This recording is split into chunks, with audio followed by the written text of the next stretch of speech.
Bhupen Bora BJP আহক নহওক বেলেগ কথা, কংগ্ৰেছে তেওঁক ইনচাল্ট কৰি কৰি শেষ কৰি পেলাব। কাৰণ কংগ্ৰেছত কি হয়, সাধাৰণ মানুহৰ ল'ৰা কংগ্ৰেছত থাকিব নোৱাৰে, যিমানে ডাঙৰ নেতা নহওক কিয়।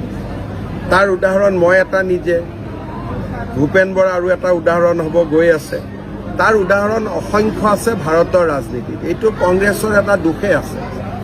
সৰু মানুহৰ কাৰণে, সাধাৰণ মানুহৰ কাৰণে কংগ্ৰেছ পাৰ্টিটো নহয়।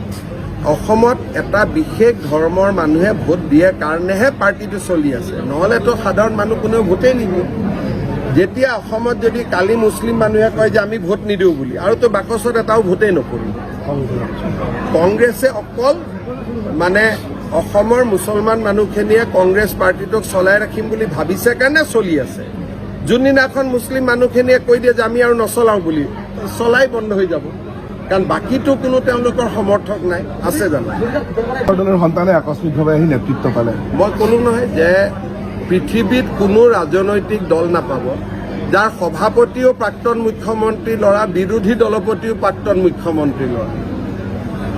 গতিকে ইয়াতে সাধাৰণ মানুহৰ ইয়াত কথা নাই, কিন্তু এচাম সাধাৰণ মানুহ থাকে যোনে এনেকুৱা ডাঙৰ মানুহৰ ল'ৰা ছোৱালী হ'লে অলপ তেওঁলোকেও কিবা কাৰণত আকৰ্ষিত হয়, সেইবিলাকৰ কাৰণে পাৰ্টিটো চলি থাকে।